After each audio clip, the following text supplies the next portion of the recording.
Kept you waiting, Jennifer, sorry. Can I raise a Yeah, of course. So obviously we're following the virus situation, and I don't think we're going to make a decision this week. Claire, who's the executive director of PeaceTrees, has been talking a lot to the staff in Vietnam. We do know that Vietnam has closed all schools for the past 3 weeks, kindergarten through university level. Yeah, so I think in an abundance of precaution.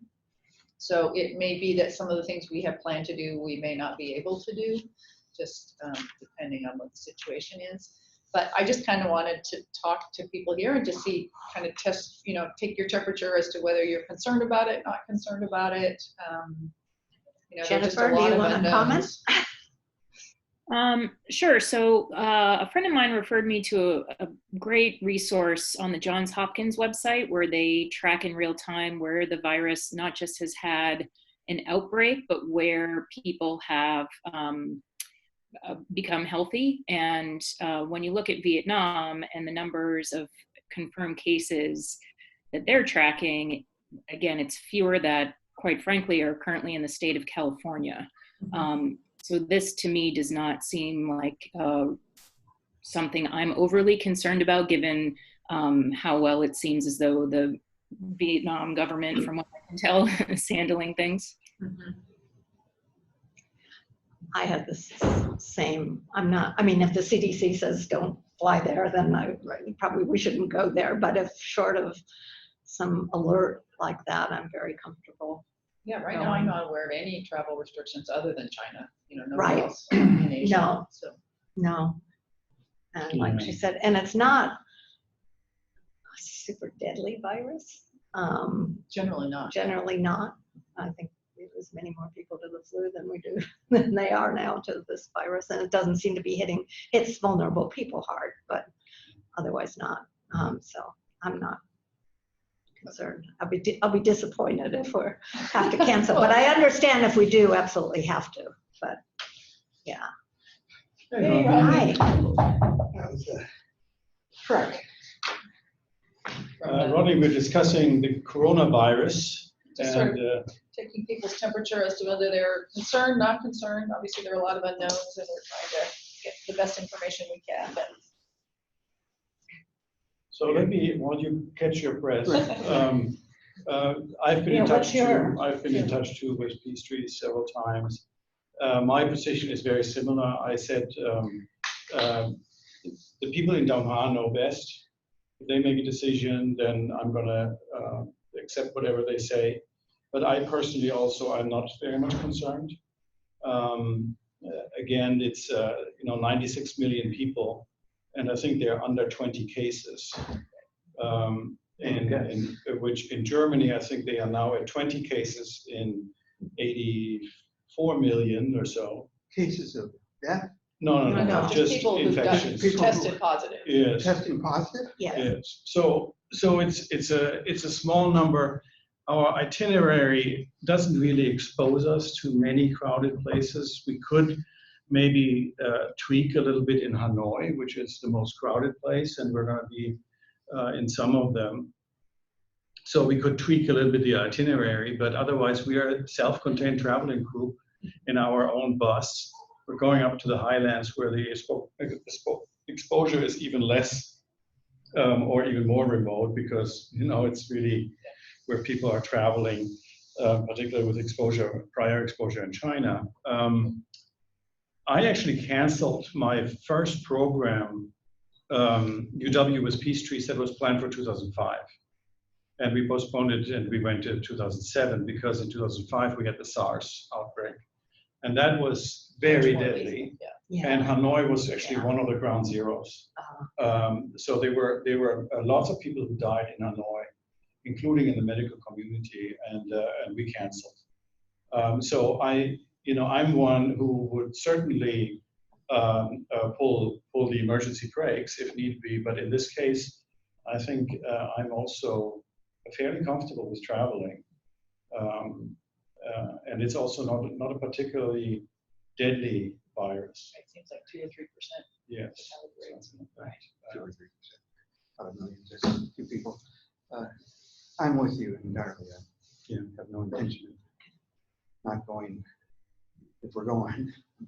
Yeah. And Crystal's in Denmark now, I think. So, whatever. They'll make the decision. I'm comfortable with it. Okay, all right. Yeah, I think we're all on the same page then. Yeah. Have you heard from Crystal anything about SARS? No, not yet. I didn't want to bother her on her vacation, Yeah. so. Oh, she was working first. Oh, yeah, in Geneva, yeah.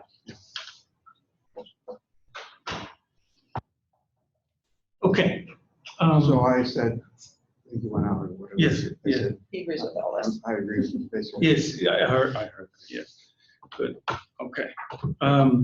So Claire told me that next week, right, you're making a decision. I mean, I think we can wait until the very last minute to Yeah. pull the plug if something dramatic Yeah. happens. So there's Held some, off on canceling canceling newspaper, canceling a couple of my classes, things like Yeah. that.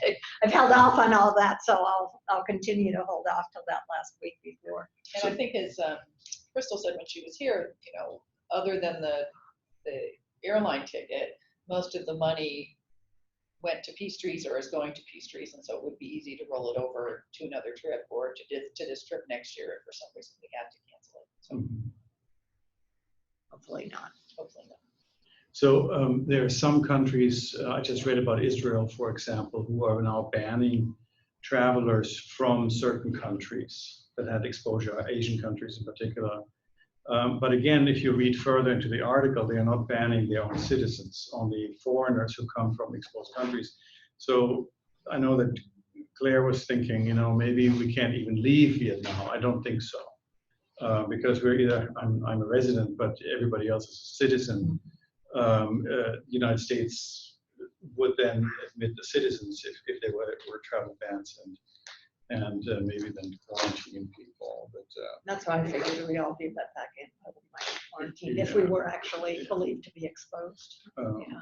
I would probably be in a little different position there, because I'm going to New Zealand. yeah. All right. Any other, I like to call it housekeeping things. We did. All right. You're dealing with a very verbose guy. Good. Been teaching now for a quarter century, and I have lots of things to say, obviously, probably more than is good. So I feel I'm a little bit behind. We should be getting into the 20th century pretty quickly now that we actually want to cover some of the war years.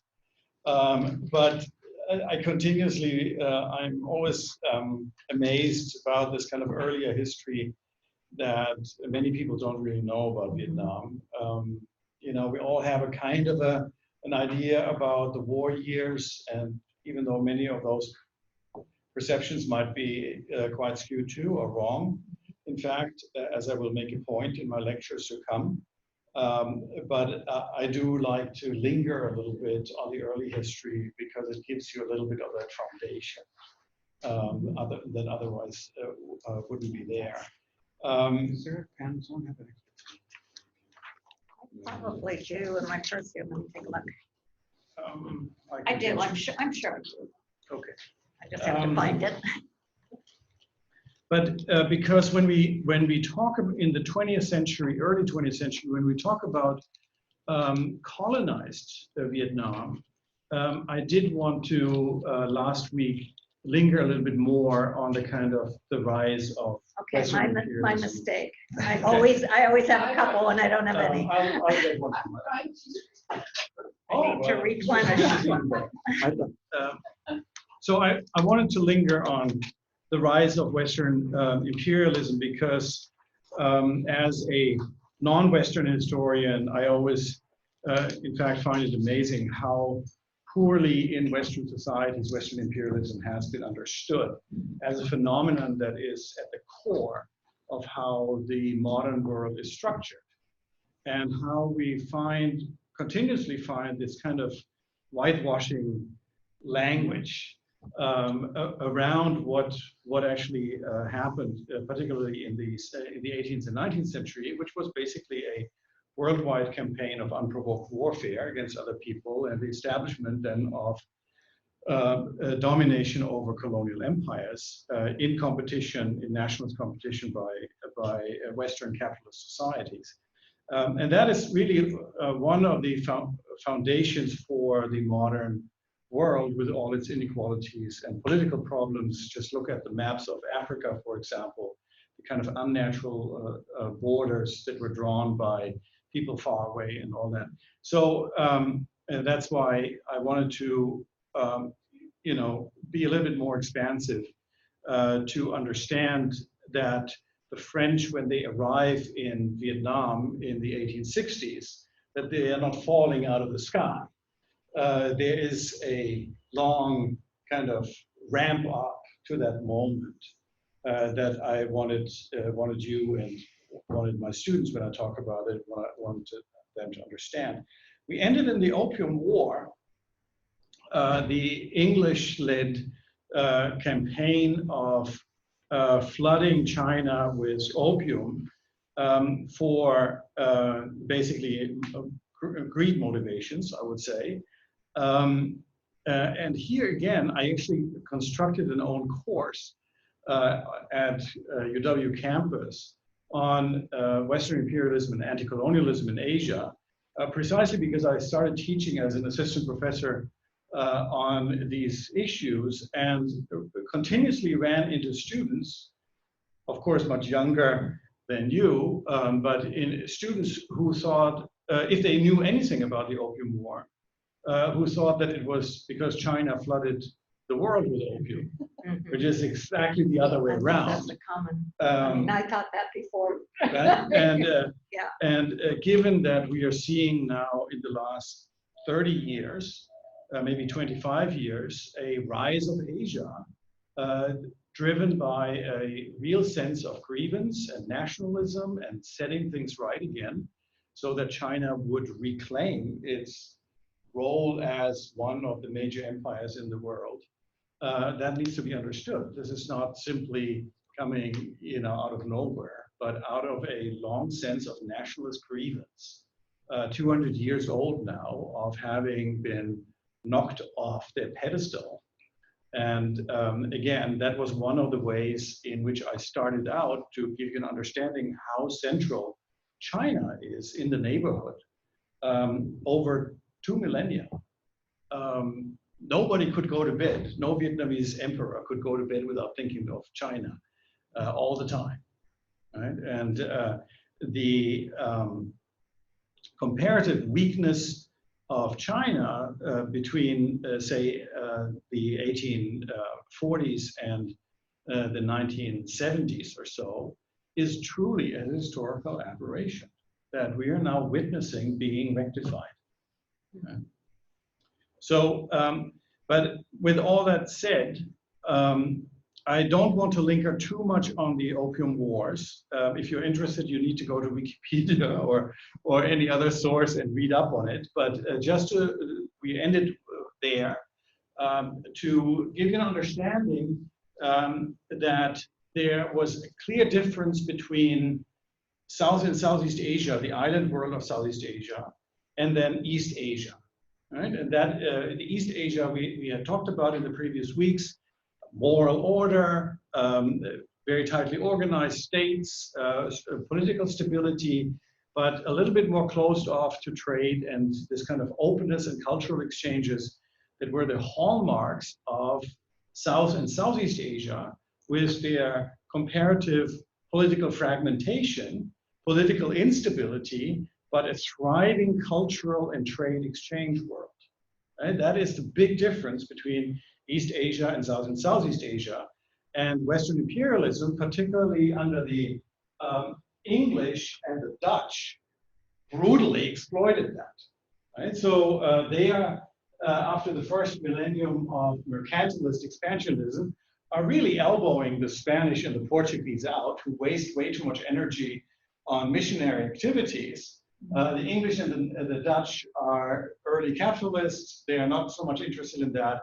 They want to make a profit. They want to create hegemony over trade networks. And the winning vehicle for that is the East India Company that both of them employ. So these are non-state actors that act like states and are sanctioned by their home states to do exactly that. Right? So the East India companies are the first basically multinational or international corporations that are in fact armed and go to war to push through their commercial interests.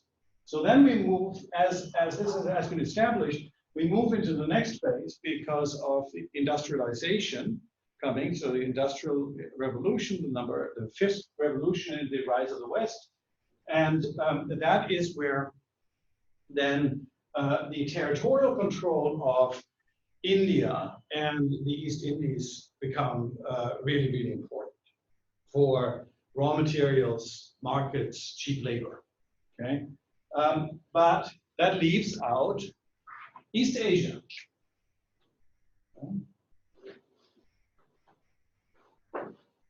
And here in East Asia, I gave you the example of the Canton system as why East Asia remained comparatively closed to Western economic and commercial interests, precisely because of their Confucianist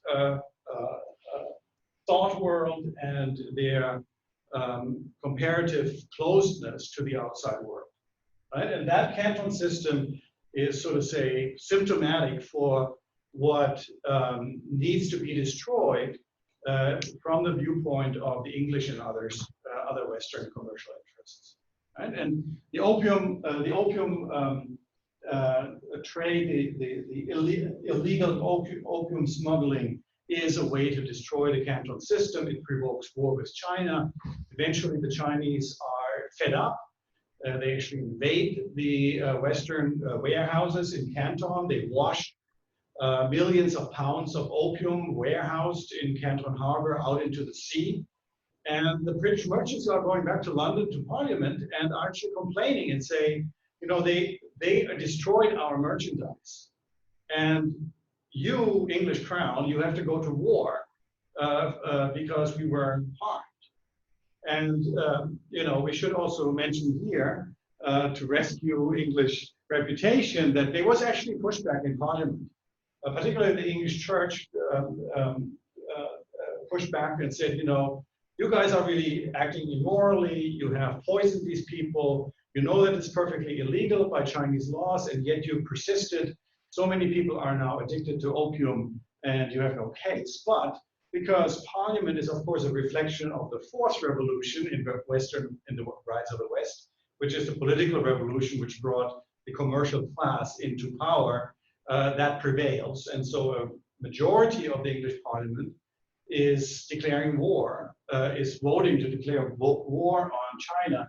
And we have the Opium War and the destruction of the Canton system. Because now we have steam engines, so the ships can maneuver without wind. They make mincemeat out of the weak Chinese Navy. They invade the mainland. They beat Chinese armies. And then they impose, and that's another point for us that is relevant to Vietnam, they impose what we call unequal treaties.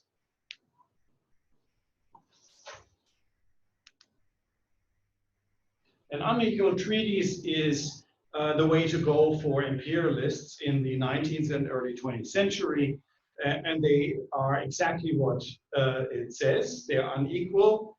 One party is powerful and gets all the gains, and one party is weak and has to sign basically at gunpoint. And they have to sign something that is to their detriment. And in a very short, what that means is the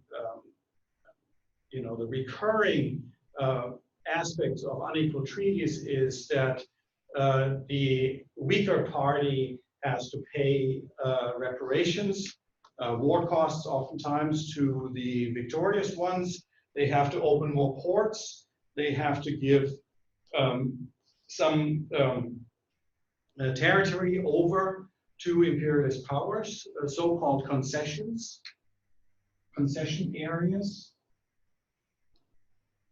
So these are neighborhoods in the Chinese, in this case Chinese, later on other Asian port cities that have been forced open by unequal treaties. And then whole neighborhoods were given over to, with sovereign rights, to the victorious powers. So these were neighborhoods that were English, French, American, German, Russian, later on Japanese dominated, were extraterritorial. And that is the last aspect, recurring aspect of these unequal treaties, and that is extraterritoriality. Yeah. This concept of unequal treaties sounds like you're describing the U.S. War on Native Americans, the treaties that were formed. In which I think there's not a single treaty that has not been broken, right? Right, and they're unequal. I mean, exactly the same profile as what's going on over there. Yeah. Well, I think you could actually draw more parallels to the modern times when you look at the principle of extraterritoriality, because that was also one of the core principles of all the unequal treaties, is that Westerners in subjugated societies were not to fall under local laws. So when they commit a crime, they would have to, if at all, would have to be adjudicated under their home country's laws. Okay? And remember that American parallels. When George W. Bush agreed to withdraw from Iraq, do you know why? It was exactly because Iraq insisted on scrapping extraterritoriality. That's right. Right? And that is a non-negotiable for American troop stationing around the world. So anyway. Ironically, though, Yeah. a lot of this could be charged nowadays with China, right? What China's doing in Africa and some of these deals that they're making that are very unequal and Quick learners. Yeah. Yeah. Oh yeah. Yes, absolutely. it goes on. I mean, there are whole colonies of Chinese now in Kenya, say, right, or in Cambodia, especially. And taking over ports in Sri Lanka and Yes. things like that. Yes. So these are the kind of the main points for what comes out of the Opium Wars. Opium Wars, 1840 and 1860 plus minus. Doesn't really matter. But mid-century, China is humiliated, forced into an unequal relationship with Westerners that they don't want, and they're forced to open the country to increasingly even the interior ports along the Yangtze River are open to foreign commercial interests, right? And for the English, that is not a problem, because what China had done to them was wrong, not what they were doing. Because here we have this kind of clash between the kind of old moral order and then a very hard-nosed individual rights-based order that where English commercial interests said, they denied us our right to free trade, right? And they had to be taught a lesson and then brought in line. So I want to move on pretty quickly, but just to mention that the Opium Wars, of course, are the kind of one of the big finale, so to say, of this whole development that took several centuries.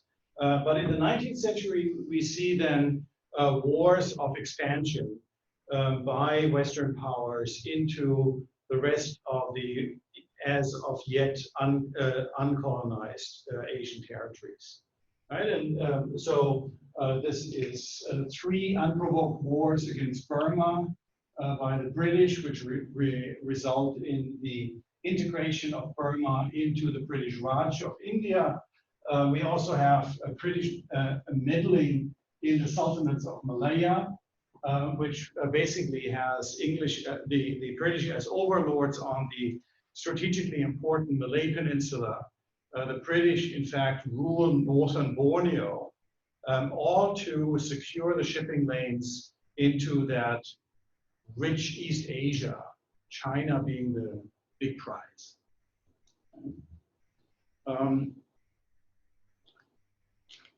The second of the kind of big victims of this kind of aggressive war is going to be China. So it's going to be Japan.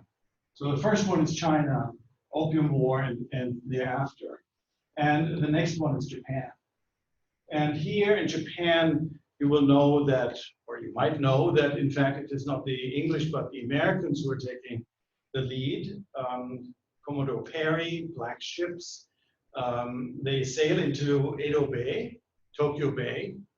And Japan is, in fact, even more isolationist than China at that point, to the point that shipwrecked people who are surviving and come to shore in Japan are actually executed.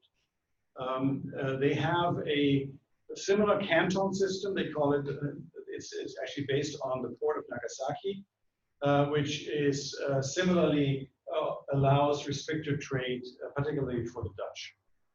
But otherwise, it is even more isolationist than China. And Japan is, of course, aghast at the Americans uninvited sailing to Tokyo Bay, but a good show of the rows of cannon and a promise to be back in 2 years will teach the Japanese that it is futile, actually, to try to go to war against the promised return of the Americans 2 years later. And so Japan is forced then in the mid-1850s into a very similar unequal treaties that open up Japan. Okay, so I want to linger for a few minutes on this because it's instructive for us to understand what happens in Vietnam around the same time.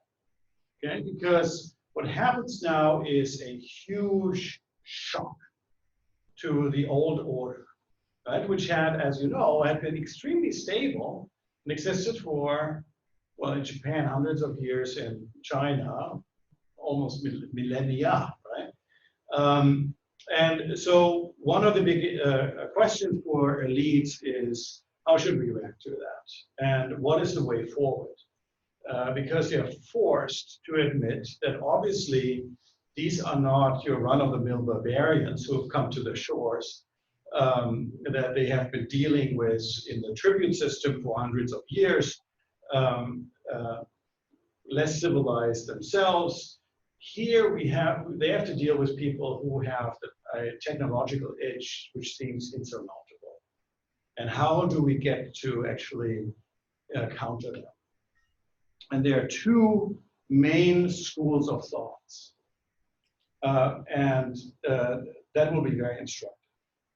So the main school, again, I'm simplifying criminally here, but the main school of thoughts that arise and that are in contention, on the one hand, you have the kind of orthodoxy school, the traditionalists, who say, our system has survived so long, it is the best that is, and we only are suffering from a momentary weakness, and if we want to regain our independence and our, kick these foreigners out, get them out of our lives again, all we have to do is really refocus on orthodoxy, on strengthening traditional institutions that obviously have been hollowed out, because otherwise, why would we be so weak in the face of these foreigners? We have to learn some of their technologies, obviously, but otherwise, let's go back to what we did best and everything will fall into place. And then there's a counterfaction among these elites, both in China and Japan, who say, you're completely out of your mind. We are in a completely new situation. The emperors of old or the samurai of old have never had to deal with this. We have no precedents. But here we have to admit that if we don't modernize ourselves and build new institutions and learn new things, the cutting edge science that propelled the West to the forefront, build our own technology, including military power, we will not have a chance. Okay? And so between the reformers and the orthodox camps, two different outcomes. In China, the Orthodox camp is very squarely in the top echelon of the court. And the reformers, and there are many of them, bright people, are more or less in the second tier of scholar officials.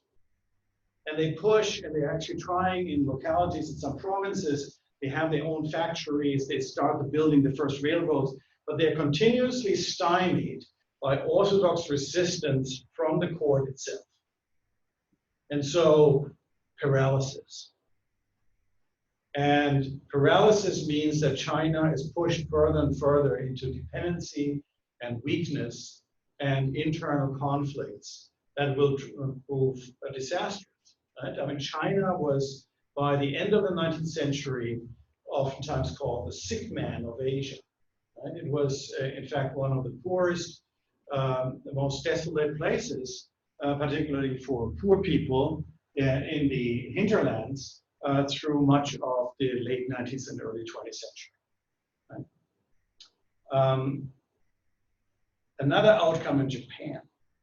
In Japan, the Orthodox are the samurai more in the outer islands and outer regions away from Tokyo. So elite, but not central. And they are in fact fearing that any reforms might be detrimental to their ruling class status. The reformers, in fact, capture the emperor and the core court. And from that position of the center and the apex of power, they are pushing through reforms. And the reforms really start in the 1880s, because in the 1870s, Japan is basically in civil war between the Orthodox, who try to stymie reforms and who try to salvage what can be left of their samurai class interests. But reformers are pushing through and are victorious. And so what we have in Japan is the Meiji reforms.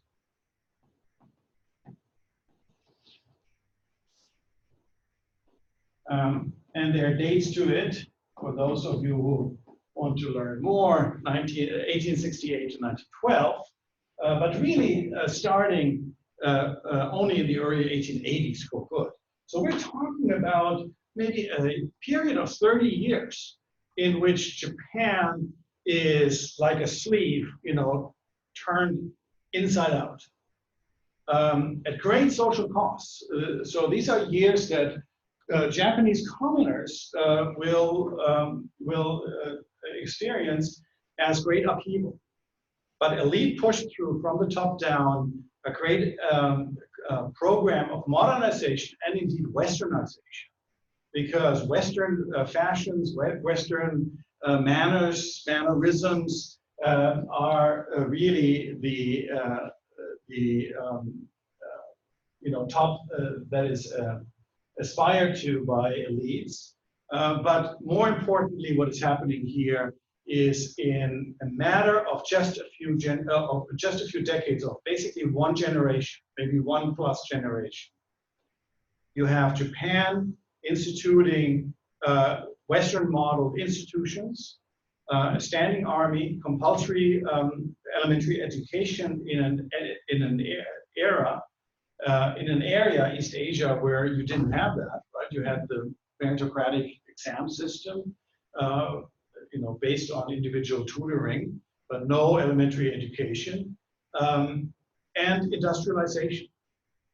And within 20 years, in the early years of the 20th century, Japan has arisen as in fact, imperialist power in its own right.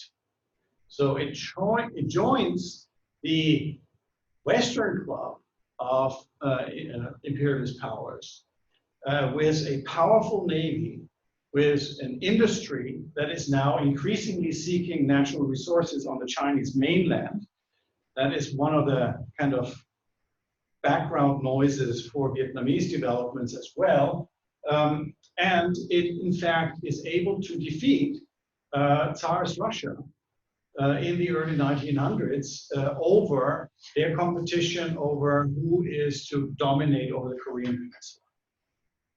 And so here we have two very stark, different models of how Asian elites are reacting to Western imperialism. The Chinese one is reforms are stymied by orthodox resistance from the top.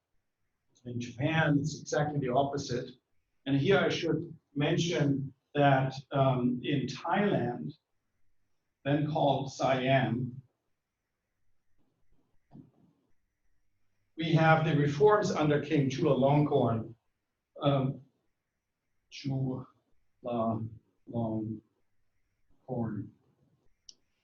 which happened to be, in fact, almost identical by 2 years off from the Meiji reforms. So while Burma and Malaya have come under British predominance, and at the same time, the French are starting to encroach on Vietnam and Laos and Cambodia, Thailand will be the only Asian region that escapes direct Western domination with Japan. Okay. And Korea will come under Japanese imperialist domination. Okay, so it's a little bit of a chicken and egg question here in Thailand, but Chulalongkorn is obviously making is obviously taking advantage of a situation where British and French interests are both vying to control Siam, and they are eager to avoid direct confrontation. And so by at the same time then transforming Siam in similar fashion with new institutions, modernization at really a breakneck speed, Chulalongkorn is able to keep Siam out of direct imperialist control, albeit also under unequal treaties.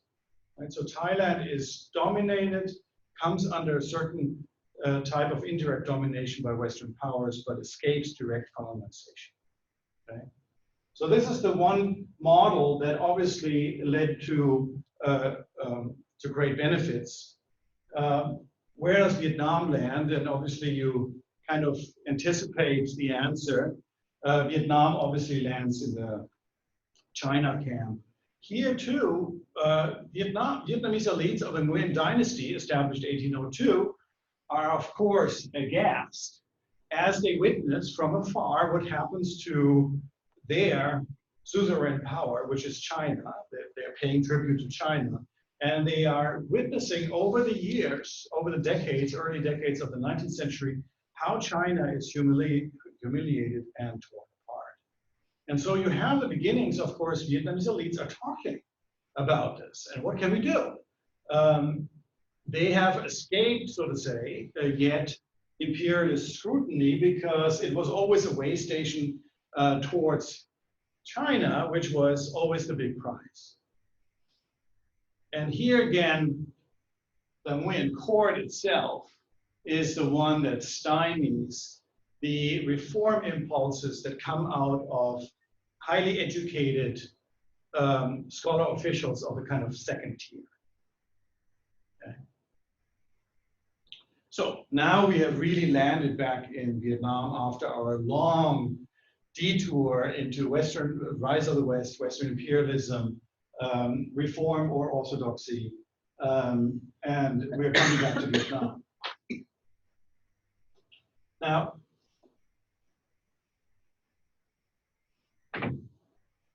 so I'm still amazed sometimes when I see textbooks, even by colleagues of mine that I know from grad school, when chapters are headlined, "The Coming of the French" or so. So that's why I wanted to give you a little bit of background. This is no accident. They are not suddenly appearing, but there's a long historical process and a kind of almost by necessity, finally, imperialist eyes are landing on Vietnam. On the rest of the Southeast Asian mainland that has so far escaped direct domination. Right? And that has to do with the English and French competition. Right? In the 19th century, imperialist expansionism and war making is in some ways also predicated on the rising sense of nationalist competition among Western, now slowly industrializing powers.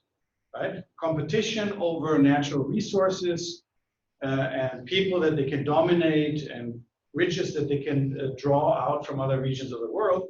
But that's seen as a kind of manifestation of the grandeur of that nation state. And the French, I hope I'm not stereotyping too much, but the French have a kind of an English complex. They always feel that they're kind of latecomers because it is very clear that the English are the top dog in the world. Right? So they have the greatest empire, the greatest navy, and they are continuously humiliating the French. For example, the French had a foothold on the Indian subcontinent at some point. The British are actually successful at kicking the French out of that as well. And so in this competition of empires, who has the bigger one, the French are now seeking to compensate for what they see, quite rightfully, as the British dominance. And the British, for example, in China, because they were the first ones to impose unequal treaties, they had gotten the juiciest pieces, the best port locations in China. And the French are thinking about how they could establish their own French Asian empire and, so to say, outmaneuver the British. Right? And so their eyes are falling on the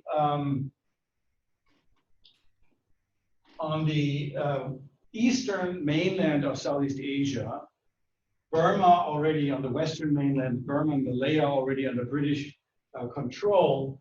And so the French eye now the Vietnamese kingdom and what lies beyond it as a possible empire for themselves.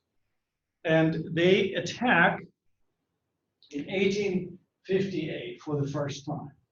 1858 in a place called Da Nang. Natural harbor, we're going to drive through.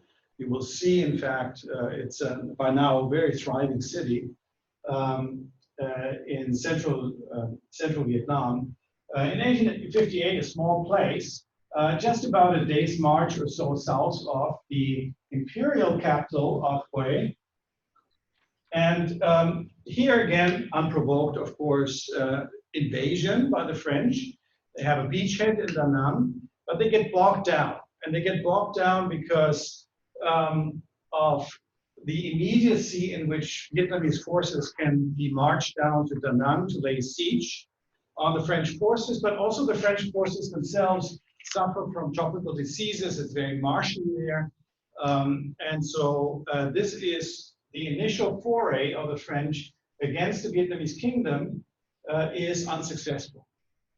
Okay, but then they try again in just a couple of years later in the deep south, where Vietnamese control is the youngest. Right, it's only about 100+ years that the Mekong Delta and the Deep South itself have become firmly embedded into the Vietnamese realm. But it's also furthest away from Hue and from the established institutions of the state, which are very strong in Hanoi, which lost capital city status, and of course are strong in Hue, but not in the south.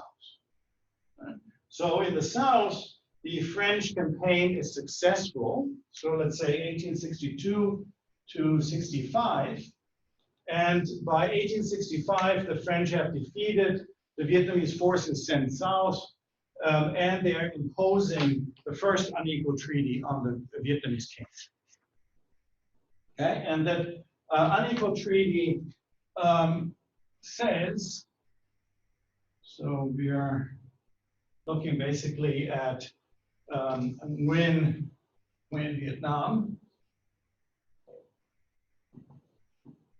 more or less in its modern borders by now.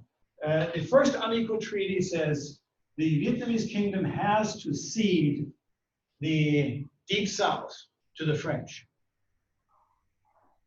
And the French will call this Cochin China.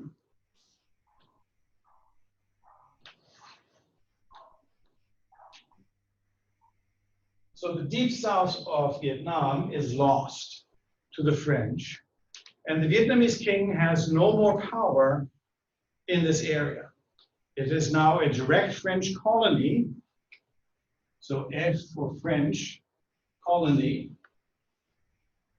And the Vietnamese and ethnic Chinese and ethnic Khmer and ethnic Cham that live in the Mekong Delta are now not French citizens, of course, but they are French subjects. They lose direct connection to the rump Vietnamese kingdom that continues on. Okay, so this is 1865. And you will remember that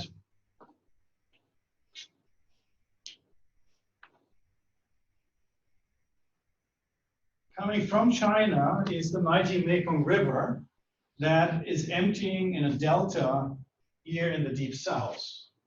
And now that they have a foothold in what used to be southern Vietnam, the French are continuing their foray in this area, and they are establishing by treaty a so-called protectorate over the kingdom of Cambodia.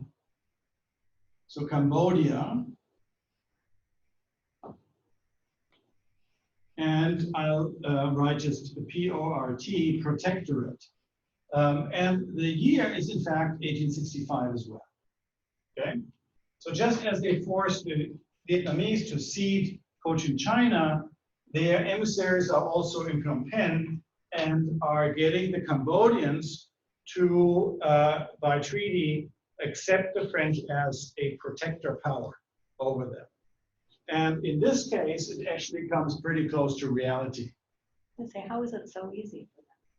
Because, as you remember, the big story in the 17th and early 18th century is the rising Vietnamese power on their eastern borders and the rising Thai power on the western borders. And so there was an increasing Thai-Vietnamese competition in these southern areas of the mainland. And Vietnam became kind of the prize of this competition. So part of the reason why the Vietnamese under the Nguyen North were able to expand into the Mekong Delta was because they became involved in intra-Phnom Penh court intrigues, clans. Some of them were pro-Thai, some of them were pro-Vietnamese. They fought it out. Thai and Vietnamese interests are projected in Cambodia. And so Cambodia has become really, really weak. And without French intervention, we could see, historians don't like to do this, but we could see a future in which Vietnamese and Thai would actually fight it out over Cambodia, right? The French in 1865, by establishing themselves as protectors over the weak Cambodian kingdom, are kind of arresting that historical trend. They freeze the international situation in that part of the world. So now the French are realizing, oh, we're sitting at the mouth of a great river, one of the great rivers of Asia. And maybe that is our ticket to outmaneuver English interests in China. Because we could use that river to sail back into interior China and establish French interests there, outmaneuvering the British who come from the Chinese coast. Well, that is foiled when they actually ship up the river, and they realize that here where Cambodia and Laos are at the border, there are rapids and waterfalls and all. So the Mekong is not shippable. It's not the expected backdoor into China. And that is the crucial moment where the French colonial interests then are really fully interested in establishing a French empire in Asia in this very area. And you can see this insofar as in the 1870s and into the 1880s, French colonial interests in Cochin China are starting several times to provoke war against the remaining Nguyen kingdom. Okay? So the irony of all this colonialism is that the metropolitan governments oftentimes were not so much involved in all of this. These were oftentimes spearheaded by colonial interests in Asia or wherever it is in the world. And they oftentimes try to create fait accompli, so to say, create facts on the ground that the metropolitan government then has to accept later on because they're done by Frenchmen. Right? So you have military adventurism by French military forces from Cochin China into the remaining Vietnamese kingdom in the 1870s, for example, that do not have a happy outcome for some of these colonial interests because they lose their lives. Vietnamese hunt them down and they are head shorter in no time. But in the mid-80s, these colonial adventurisms succeed. French Expeditionary Corps in 1880, around 1885, years don't really matter here, right? So around 1885, French colonial military interests succeed in attacking Hanoi, and they are defeating Vietnamese armies up there, and a second round of unequal treaties ensues. And now the remaining Vietnamese kingdom is forced to come under French domination. However, here the French are following the Cambodian and not the Cochin Chinese model. So the remaining kingdom remains under the Vietnamese kings, so it continues as Nguyen Vietnam, but is now forced to accept French protectorates. One is the Red River Delta itself, so one of the great rice baskets. Cochin China is the second rice basket that already is under direct French control, but now the Red River Delta becomes a French protectorate, and the name for it will be Tonkin, right? Tonkin, as the French pronounce it, Tonkin, a protectorate. And then that long sliver of land between the rice baskets, our bamboo pole of the market lady that goes to the market, that sliver of bamboo, so the elongated middle of Vietnam will be the protectorate of Annam.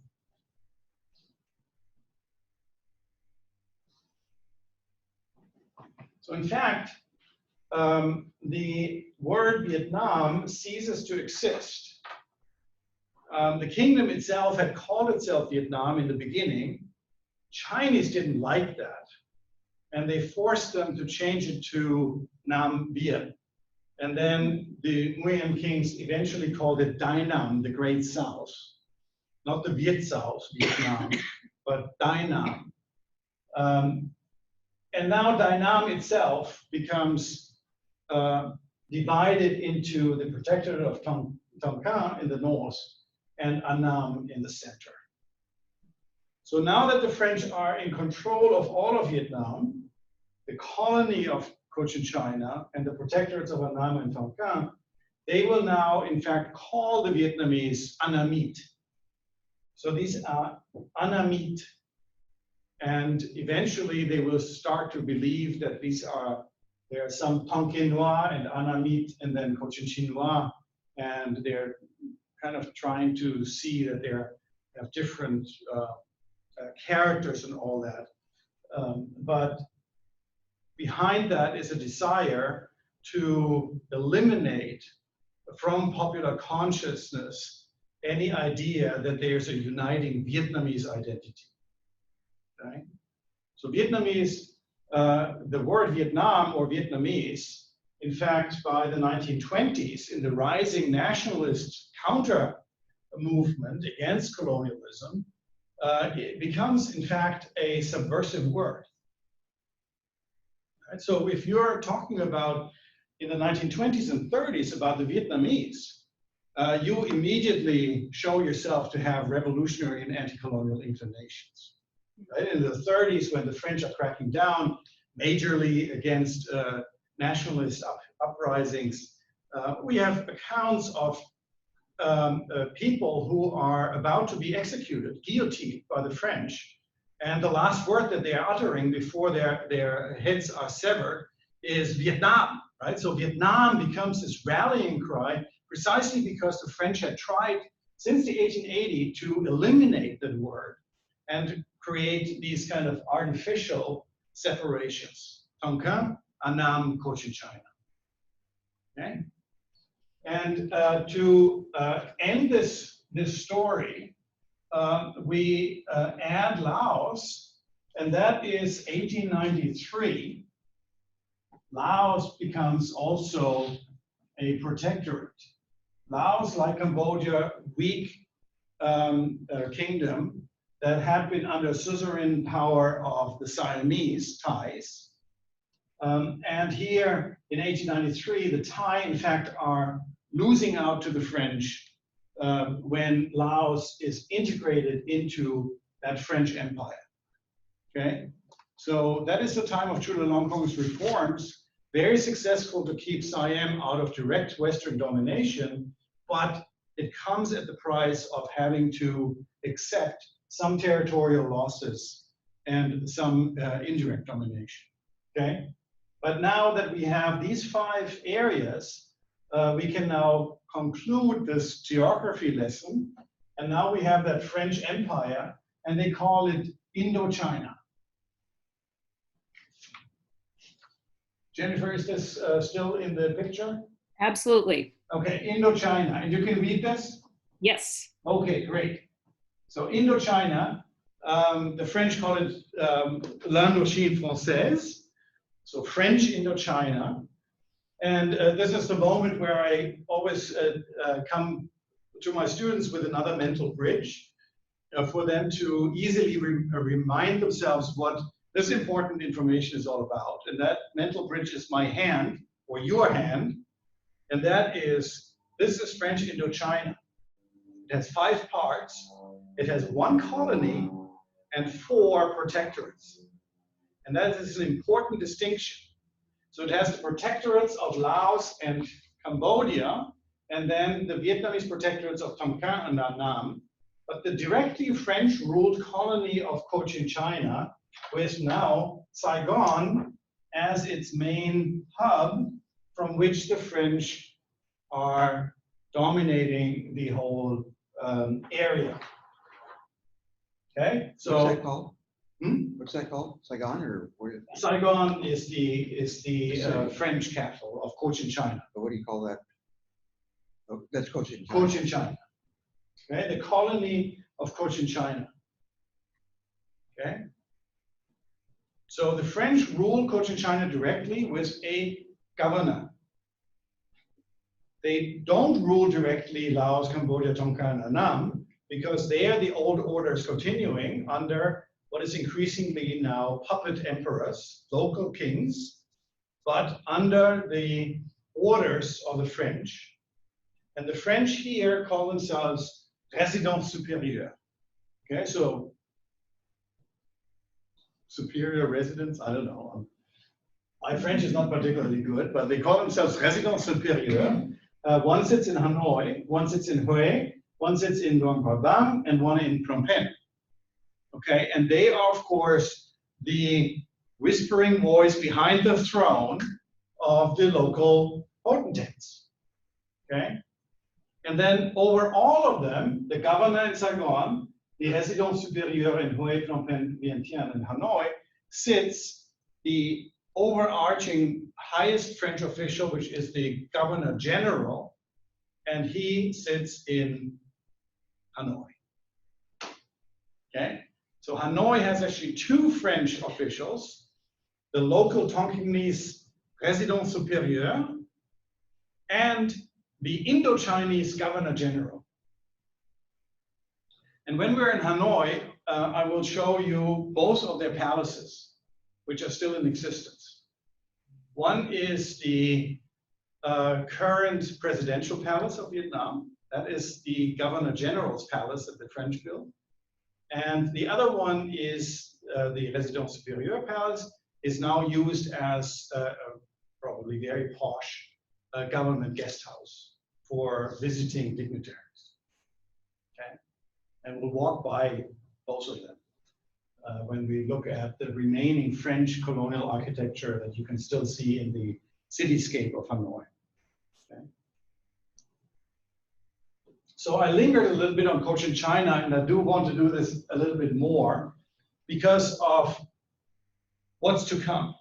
Right? And what's to come is, of course, the 20th century, and particularly after 1945, the emerging Civil War and National Liberation War, and all these the wars that are basically starting from 1945 until 1975, that pits against one another in superficial terms a southern-centric power and a northern-centric power.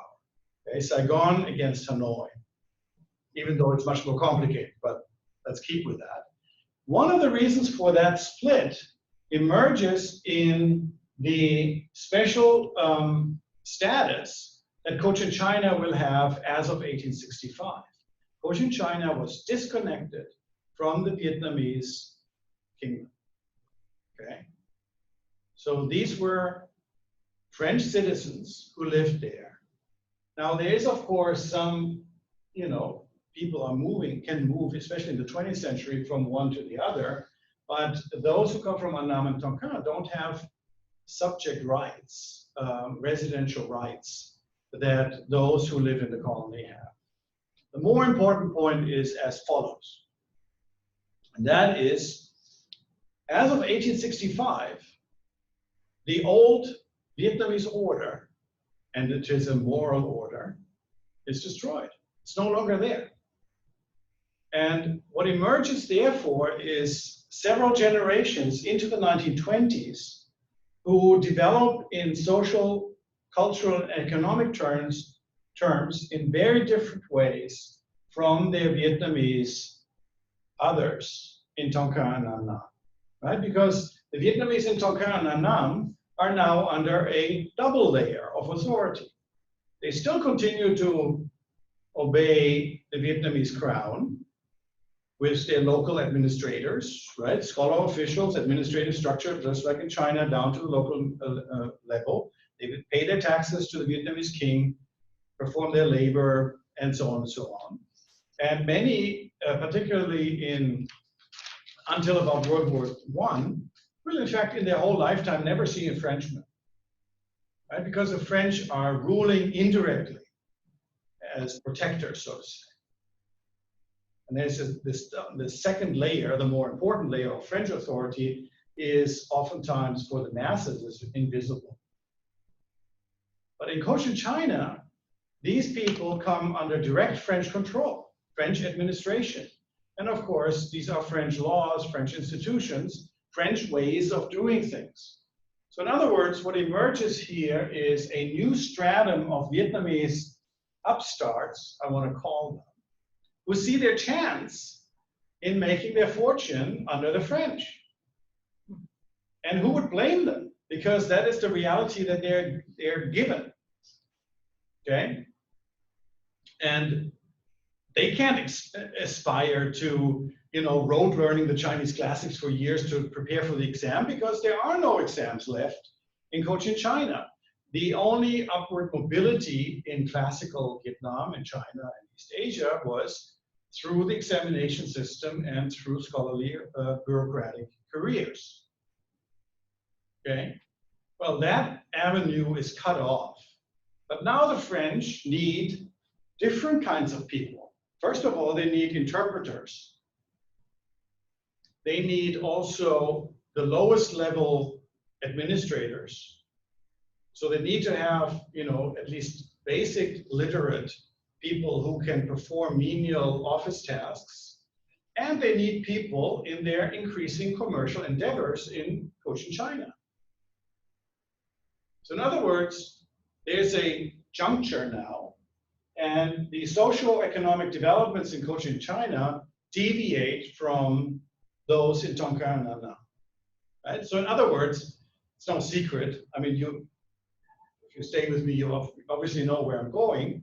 But by the 1950s or 40s, or maybe even in the 30s already, you have a new kind of Vietnamese colonized elites in Cochin China whose value system and whose politics, so to say, are quite different from those who stayed in the Vietnamese kingdom of Tonkin and Annam.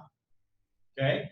So in the old order, Tonkin and Annam, as we know from Sacred Willow, right? I mean, material wealth is not a particularly high value, right?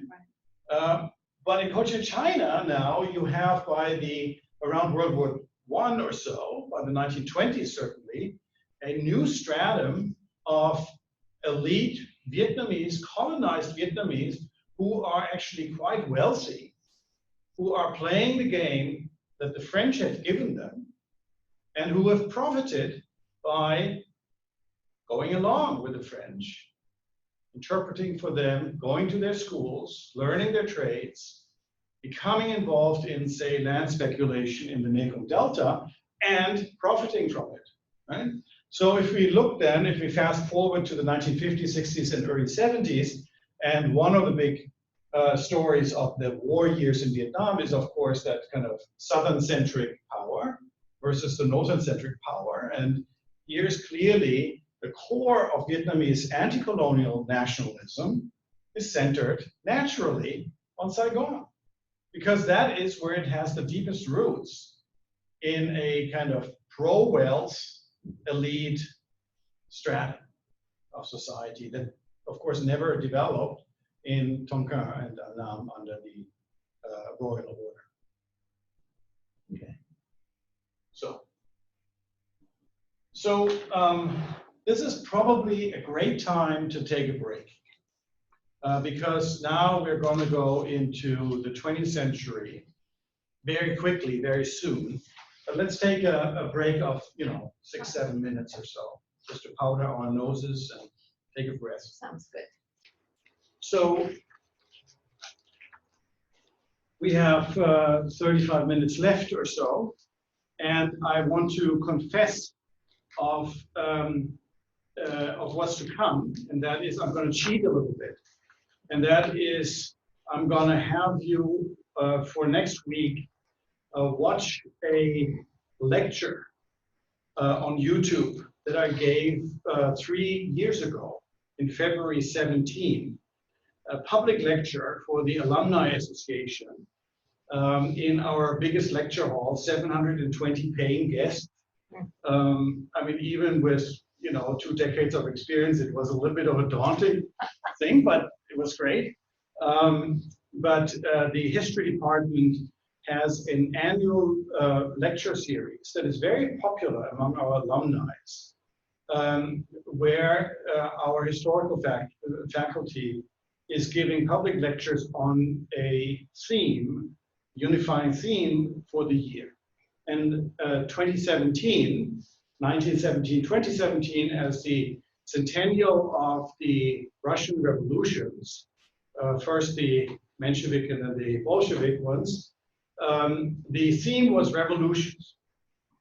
And so we had a lecture on the American Revolution, the French Revolution, the Russian Revolution. I was number 4 on the Vietnamese one, and then my colleague Eliana Rodriguez spoke on the Cuban Revolution. Okay, and in this 55-minute lecture, I basically raced through the subject matter of basically 1900 to 1945. So 45 years. And these are crucial years of late colonialism and the rise of nationalism, leading to the complicated history of the 1940s, complicated by the Japanese invasion in World War II, leading then to the Vietnamese Revolution of 1945, that for all intents and purposes ended the formal French Empire. French, of course, are opposed to that, and that's why we have the first Indochina War pitting Vietnamese national liberation against a returning French colonial force, and then soon being diverted into the emerging Cold War and the emerging Vietnamese Civil War as well. But what I would like you to do, and I'm going to send out the link to everybody. The bottom line, if you just YouTube Giebel lecture 1945, you will get to it right away. But I'm going to send you the correct link. That will save me a whole week of talking to you. Okay, and so what I want to do in these remaining 35 minutes is to highlight a few things that I couldn't really get to in this lecture. I'm confused. Is this YouTube going to be in place for our lecture next week? No, No. we're going to meet, but I'm going to No. basically, We have homework. But that's yeah, it's homework. Right. And I'm also going to send you, now that we're approaching the 20th century, I'm going to send you some links to other YouTube videos of documentary films where you have the first kind of documentary images of French colonial Vietnam from the early 20th century. Okay, so that we actually visually now are engaging with Vietnam as well, and not just listening to me drone on. Okay, but next week I want to pick up, so to say, in 1945. You know, we can review a few things, but then move pretty rapidly on into the actual war years. There was never a realistic expectation that I would get through all of the war before we leave for Vietnam. That's why we have several, I think 2 or 3 meetings in Vietnam where we meet as a group, and I can bring you up to date on some of these things. But I do want to get you, before we leave, at least to the mid-1950s. Okay, so that we understand the Geneva Accords, the temporary partition of Vietnam, that is at the core of what leads to then the Second Indochina War and what the Vietnamese some Vietnamese call American War, and where our interests are probably mostly focused.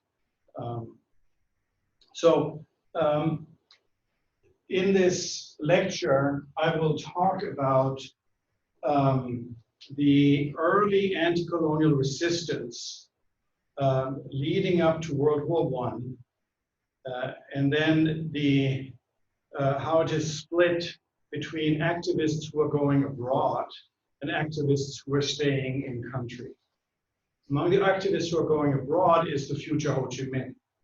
Okay, so I speak for a few minutes in this lecture about Ho Chi Minh, who calls himself Nguyen Ai Quoc at that point, who is going to France, who pleads for Vietnamese independence at the Versailles Conference after the World War is over, and how he, symptomatic for a whole generation of future anti-colonial activists around the world, is realizing the reality of Western imperialism, that it is basically white supremacist, and the rhetoric of national self-determination after World War I does not apply to people of color.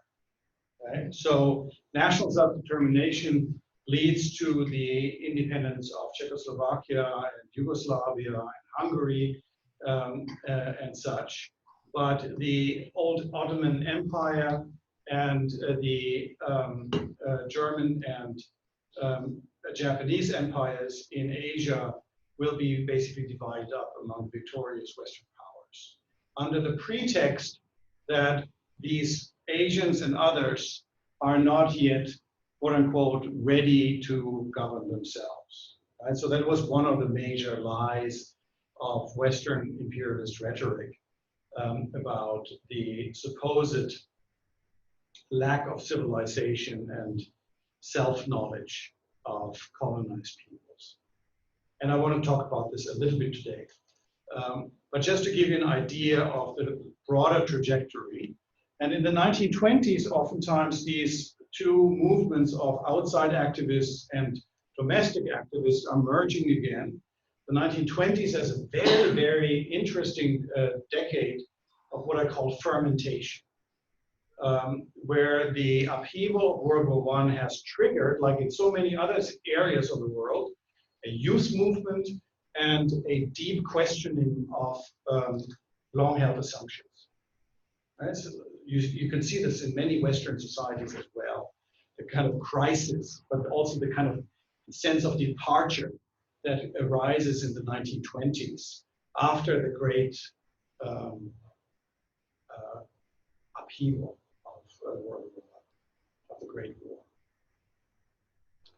And that leads then to the first nationalist uprisings in Vietnam by the late 1920s, brutally suppressed by the French. We skipped the 1930s because that's a decade which Vietnamese nationalists often saw as a dark decade because the French had really brutally reasserted their authority. But all of that gets upset by World War II and the sudden arrival of expansionistic Japanese imperialism or militarism. Right? So you will see this in the lecture. But here is how I teach this material over a longer time on campus with my students. And the device that I have, my pedagogical device, is to look at generations. Okay, so generations of anti-colonialism.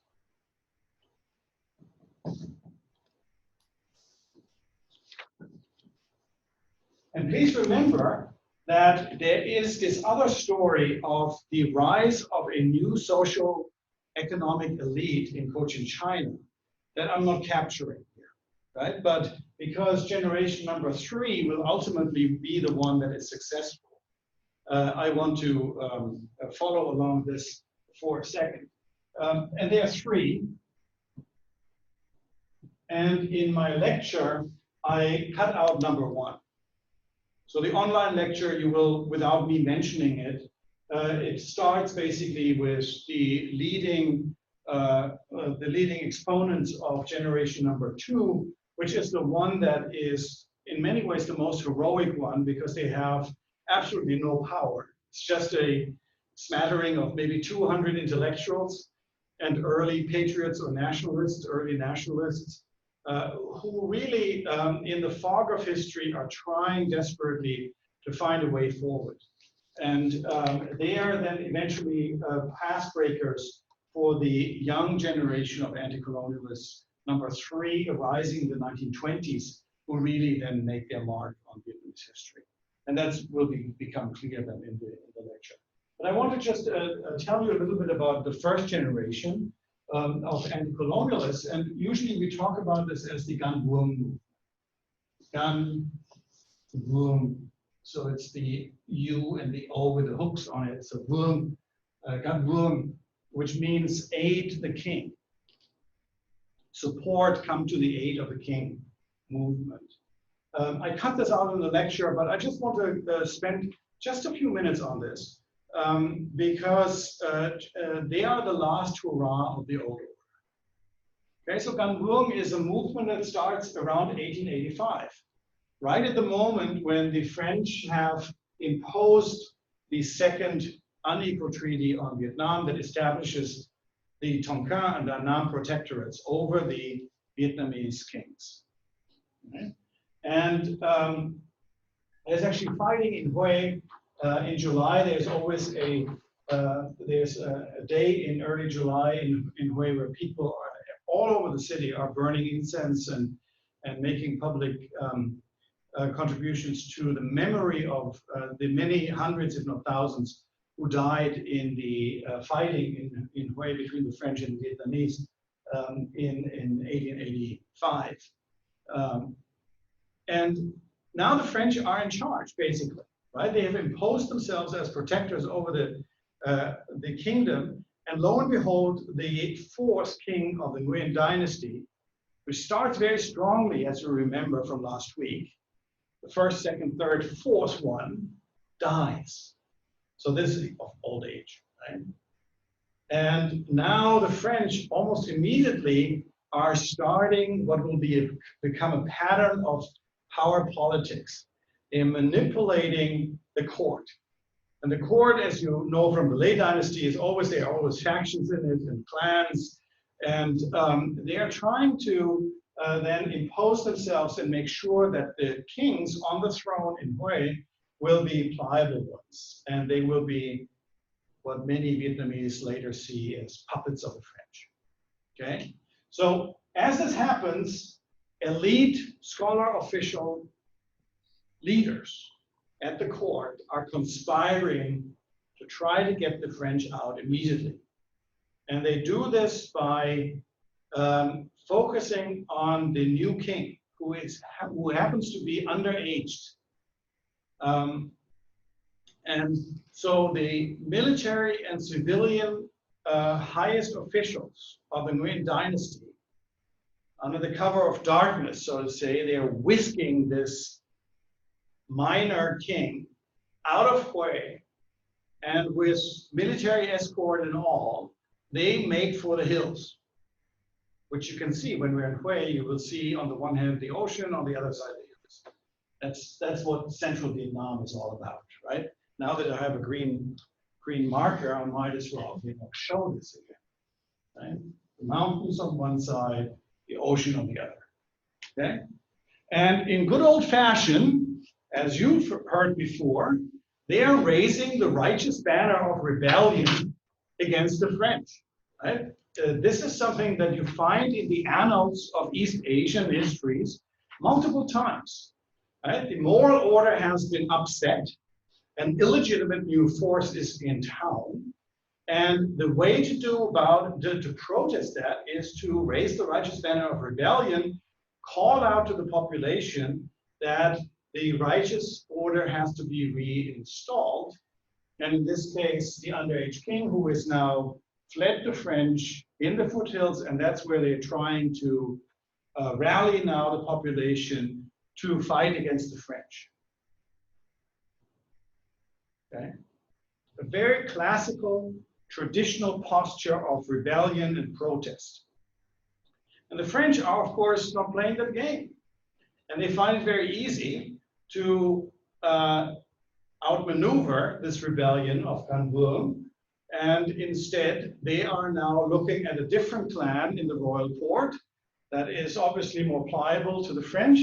And they basically install a cousin of the king that is now in the foothills, in the hills of Annam, and make him the new king, and who plays along. And they are trying with their own military superior forces. They are basically isolating the Can Vuong in the mountains, and it's a running battle, but away from the population centers that will eventually die off in the 1890s. Okay. This is the second generation, the number 2 generation you're talking First generation. This one the So- cousin is the same generation. Same generation. So they're same Right? generation. So Can Vuong is 1885 to the 1890s. And it is led by people who are usually born around 1840. And it is personifying, so to say, the traditional order that is rebelling against the new French power with the sole goal of reestablishing the old order. Still confused. Why? Well, there are two people on that, 2 Vietnamese people, cousins. There's the first one and the second. Which one are they? Do they work together? How are they? The king that has come to the throne after number 4 has died, the powerful number 4 has died. Mhm. A new underage king comes to the throne. He is the one that the elites, of course, see as legitimate. Therefore, they whisk him out of Hue, take to the hills, and try to rally the population now around this king to fight the illegitimate power of the French. The French, however, are outmaneuvering Can Vuong by simply taking a cousin of this underage king and making him king. Right? So we have two kings. Yes. But the first one becomes more and more inconsequential. Right? He's isolated. Military forces are basically keeping them out in the hills on the run, and he has no impact. So the French only recognize the other one, the cousin, and from then on will work with him. So that is the one, the cousin is the one that is The official one under the French. And that leads to exactly that phenomenon that the Vietnamese royal order very quickly loses its legitimacy in the eyes of the population. Because the population very quickly realizes that the real powers behind the royal order from then on are the French. And the kings themselves are seen increasingly as puppets. There's a little bit of a backstory that always, there are certain lines in the royal house. Some are more inclined towards rebellion against the French, and some of them are inclined towards collaboration. royal house. Is In that the Nguyen dynasty, right? physically, is there a palace? Yeah, of course. There's a huge palace in Hue. What? We're going to see the remnants of it. And what's happening with the other cousin from that's up in the hills? He's non-existent. Becomes increasingly unimportant, isolated, on the run, probably dies. I don't know what happened to him. And that faction doesn't get. That is the Gan Vuong faction. I just used them as an example of traditional rebellion, traditional style rebellion, that in this new order of Western imperialist domination becomes completely inconsequential. The attempt of establishing a traditional rebellion to go back to the status quo ante, to the old order, is doomed to fail. Okay? So that's basically the only lesson that you can take away from the first generation. So in my mind, both of those cousins fail. Yeah, of course. I mean, they don't have actual power. I'm just wondering what kind of interaction there was between them, but that wasn't what caused their failure, really. So in the rising nationalism of early 20th century Vietnam, there's never really a strong faction that tries to rally around the king, right? Which would be one of the things that you might expect in a nationalist environment. Precisely because so many people are in agreement that the kings have lost all moral authority. Because they're doing what the French are telling them. You know, there's all pomp and circumstances, but the population is suffering under the French and the kings are unable to do anything about it. So this is all I want to say about the first generation, simply to set ourselves up to understand how heroic. You see, I have a passionate emotional connection to number two. That second generation is because Gan Vuong, remember, still had access to institutions and military power. Weak as it was, obviously. Right? But they had actual forces. They were in the hills. They were trying to fight the French. Ineffective, but still there. And they had access to at least moral institutions.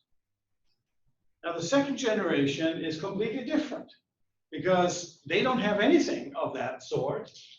They're usually born around 1865.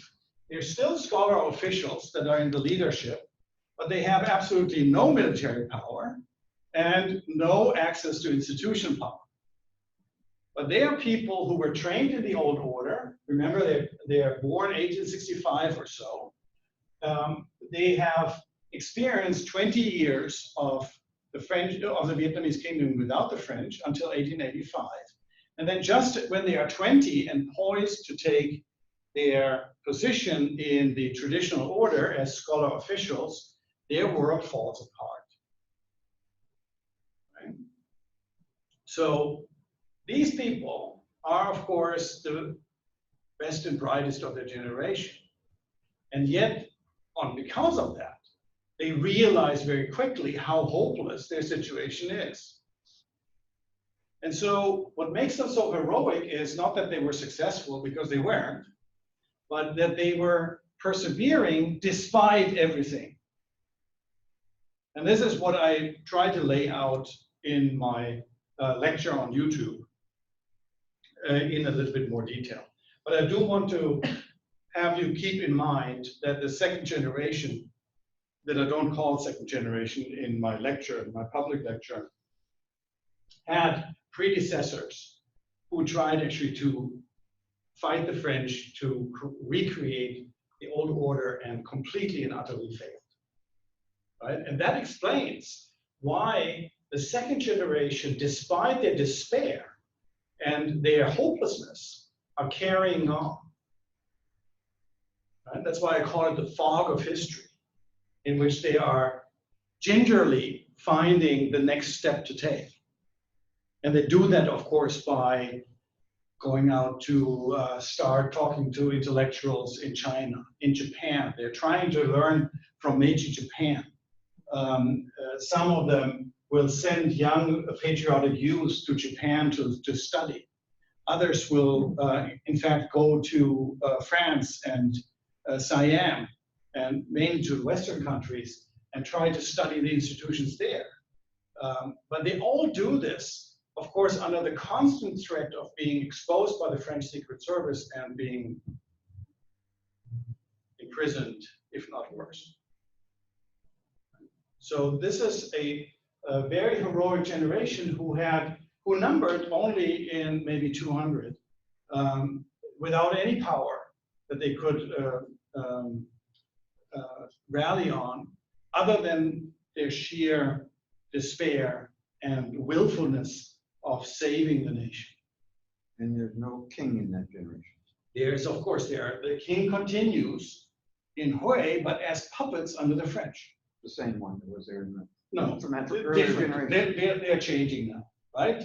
Kings die and new comes, right? Some kings are, in fact, trying to scheme against the French. The French smell the rat and they take the king and they send them to Morocco or Algeria or Réunion in exile, and simply find another pliant one of the royal house and put him on the throne.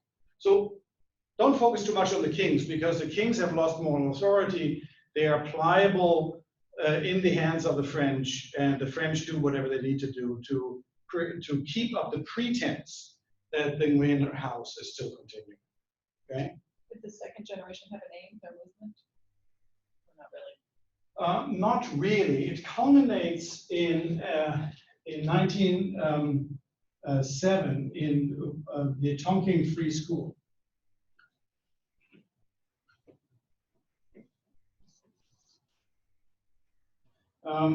And that is an attempt to reunite the two schools of thought that I will go into a little bit more in my lecture. There are two particular exponents, two high scholar officials, who one is more activist, wants to first fight the French before reforming Vietnamese society. The other one says, we have no chance to fight the French, let's first reform ourselves, and then when we are strengthened, appeal to the French to give us our freedom back. And they're coming together in trying to take the French rhetoric seriously, of bringing civilization by organizing the Tonkin Free School in Hanoi, and that is shut down by the French as soon as they realize the revolutionary potential of giving education actually to Vietnamese. That is something that the French, of course, want to prevent. The French have an education system in the colony, but it is only for special needs of the colony itself, and it is not comprehensive. So in other words, it is practicing obscurantism because it's not comprehensive and only targeted for their own power needs. Right? As soon as the Vietnamese are trying to establish their own elementary school system modeled on Meiji Japan, they're going to shut it down as soon as they realize the potential of it. I'm having a hard time following you. Well, because yeah. I'm thinking of we're talking about schools and free schools. I'm thinking of Steiner and Waldorf schools Right. at the same time, and you're from Germany. Yeah. And I'm saying this is the same time as It's Steiner. very interesting that you bring this up because there are connections, right? I mean, this is a generation that is absorbing like a sponge all kinds of new ideas that are floating around is probably in the someplace. colonized international order, right? Because the imperialist world is also a cosmopolitan world, right? So ideas are permeating everywhere. And you have, of course, in the late 19th century, in the Western world, all kinds of new experimentation coming up with the establishment of nation states, right? Of bureaucratized nation states. All kinds of new things are coming up, including, of course, Steiner and Waldorf school and all Well, that's that. cool. Education. And then there's Fukuzawa in Japan with his new school ideas. And all of this is, of course, percolating and bubbling up. It's And all in here. It's Yes. all percolating. So I get distracted. yes, so, but it's an excellent point that you're raising because it really illustrates what these people are doing.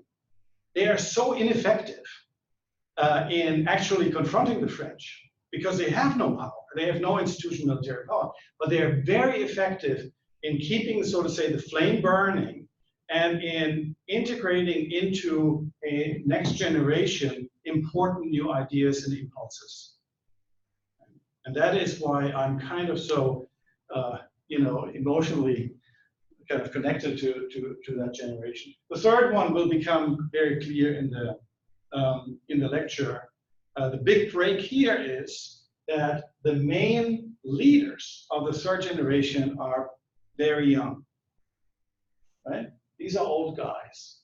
They want to go back to the old order. The young ones after World War II, after World War I, the young nationalists have no patience with the old order. And they are brashly moving forward, okay? Becoming revolutionaries. And eventually being the leadership of the 45 revolution and the other nationalist groups that eventually will fight each other. That brings me right back into the current situation of Greta and her rise now in terms of, she's probably about that age. Yeah. And it's taking the world by storm. You're quite right. I mean, we have perhaps, again, the 1920s and the 2020s are perhaps quite similar in that regard. We have a youth revolt against an old order that seemingly cannot adjust quickly enough to a challenging environment. So another thing that I quickly want to raise is simply how hopeless it seemed for these people and how lost they seem to be.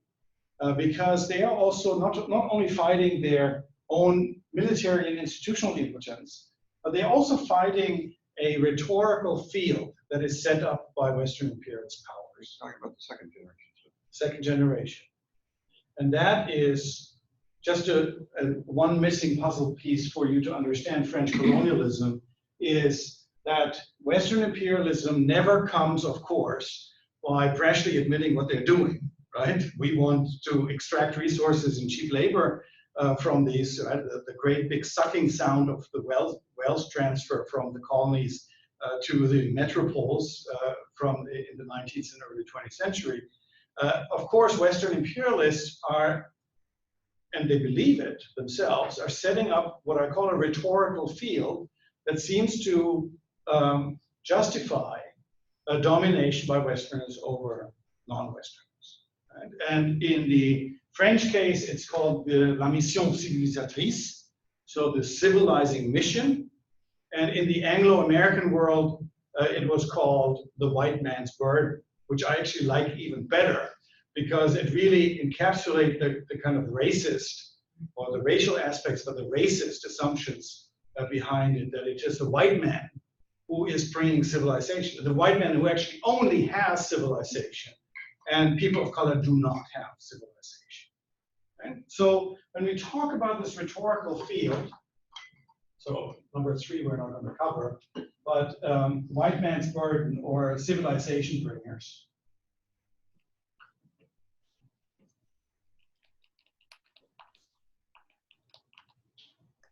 Right?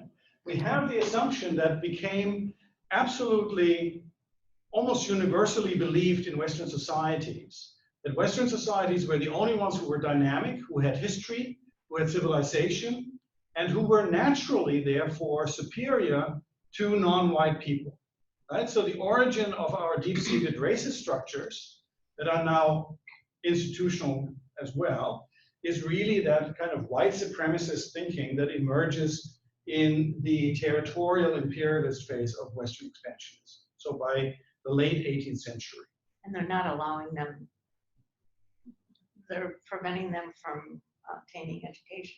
Yes, So improving their. exactly. Right? Although they had their Yes. own system So they before. advertise, of course, and pat themselves on the shoulders for creating a school system in Vietnam. But the reality is, of course, that it is one that is only meant to replicate their own power and not to really And enlighten. Vietnam had its own system of Well, it had the academic examination system, which Yeah, was examination elite. system. Elite, right. Yeah. Examination system. But So- we're talking about an American education right now. And Let's just focus on this right now, because time is running out. But White Man's Burden, La Mission Civilisatrice, right, is all about a rhetorical field that is easy to believe, of course, when you're white and in power. And it makes you feel good because you are actually thinking of yourself as being altruistic. You have no business in this, you know, you have no benefit. In fact, we're sacrificing for the benefit of the colonized because we are bringing them civilization and all that. Now, please remember again how colonial history of Vietnam comes out of this environment, right? And that's why we see in this French imagination of early Vietnamese history that kind of empty vessel in which Chinese civilization is being poured, because that is what they are, in their own moment, are thinking of themselves, right? As civilization bringers. And we're doing them a favor. Right? We're sacrificing, in fact, for the good of the dominated. Right? And that, of course, whitewashes and covers up that this is a very brutal, exploitative, and oftentimes very violent regime, in which very clear economic and racial hierarchies become institutionalized and replicated on a daily basis in very mundane things. Right? So racial and economic hierarchies. Now, Jennifer, I've shown you this here too, but I just want to show you this caricature from the 1900s, and it's an American caricature. And Jennifer, I'm going to send it around for the participants here, but I show you this here. It's a Marine carrying a black person up a hill towards an American flagged schoolhouse. And it's the white man's burden. And you see that there are actually boots here. So it indicates that a Marine has lost his life, probably at the hands of that black man. And yet the surviving Marine is still altruistically carrying that black person up the hill of civilization towards a schoolhouse, right? So this is the one puzzle I want to give you because, of course, later in the 20th century, the Americans will feature very strongly in Vietnam. And the Americans have not been standing by all these developments. They have actually been in part a narco state in the Opium War. So a lot of Boston's wealth, for example, was predicated on participating in the Opium War, right? So the Carnegies and all that. Boston was the point of origin for American ships going to Turkey, buying opium there, and then smuggling into China. So over the 19th century, America becomes more and more involved in in Western imperialism. In fact, is participating in unequal treaties in China. And in the end of the 19th century, it makes its big move, and that is what we usually refer to as the Spanish-American War, which in fact is the moment when America chooses to become an empire. Right? And that has to do not so much with Cuba and Puerto Rico, even though that's very important too, but particular with the assault against the first Asian republic in the Philippines. Right? And the Philippine conquest is oftentimes whitewashed. In fact, here in Seattle, as the liberation of oppressed peoples. So oppressed by the kind of antiquated Spanish colonialism, and therefore the Americans ride in, white hat people, and we liberate the oppressed people. I'm actually quoting from the metal plaque at the water tower at Volunteer Park. Because Volunteer Park in Seattle is named after, quote, the volunteers of the Spanish-American War who liberated the oppressed peoples of Puerto Rico, Cuba, and the Philippines. What is not said here, and this is 2020, what is not said here is that, in fact, the Filipinos themselves liberated themselves from Spanish imperialism. And the Spanish were reduced to Manila. The Americans sail into Manila Bay, sink the Spanish fleet, and then refuse to leave. And in fact, start conquering what the Filipinos had already established as the Republic, the Independent Republic of the Philippines, right? Ensuing 1899 to 1902, a very violent war of conquest in the Philippines that probably cost around 300,000 lives, okay? The bloodiest of all the Western conquests of Asian lands. More bloody than the East Indies under the Dutch, the Burmese under the British, and the French in Vietnam, okay? So this is the last thing that I will leave you with. Across the ocean here in the Philippines is a change of Western Guard. The old Spanish colonial order is overthrown first by the Filipinos and then betrayed by American conquest. And the Americans are establishing now the colony over the Philippines. Okay, and out of these Philippines conquest comes a vigorous anti-imperialist and pro-imperialist debate in the American body politics. The irony is that organized American anti-imperialism was strongest at the very outset of the American empire. And so Mark Twain, for example, is one of the leading exponents of anti-imperialism. And there was a battle of imagery in the newsprints of the United States around 1899, 1900, 1901 or so. And here I showed you the one coming from the pro-imperialist camp that tried to indeed make use of this mythology or the lie, I would call it, of the white man's burden, right? That America is altruistic, just like the other white powers in the world. And, you know, this is supposed to be a Filipino in a kind of caricature of blackness, including banana leaf frock or so, right? Skirt, dumb-looking eyes, and all this kind of very typical stereotypes of racism, right? Of racist apprehensions of blackness, going up to the schoolhouse, which then indicates we are there to bring them civilization. Now, the last sentence, because we're past 7, is imagine you are one of those intellectuals of the second generation. No institutional power, no military power. And you know that it's wrong what is going on around you. You know this in your heart as an early nationalist. But you're also under the rhetorical field, the propaganda, the daily propaganda of civilizing mission and white man's burden that seeks to make natural, to naturalize the idea that white people are naturally superior to non-whites. At the same time that they are very clear-eyed, seeing that this is a regime that is brutally exploiting the Vietnamese people. Right? So there's a great anxiety among this generation because the white man's burden and La Mission Civilisatrice are intimately connected to the fake theory of social Darwinism. Social Darwinism was, of course, the perfect ideology for imperialism because it naturalized brutal violence as one that is biologically founded, so to say, right? The strong survive, the weak fall by the wayside. And that was exactly the metaphor for imperialism and bringing civilization for the good of the colonized. So that kind of fake ideology of social Darwinism was supposed to be a kind of, almost biological theory transposed into political economic world. And under this regime, this kind of propagandistic regime, these people are heroically continuing rather than giving in, right, and submitting to these kind of ideas.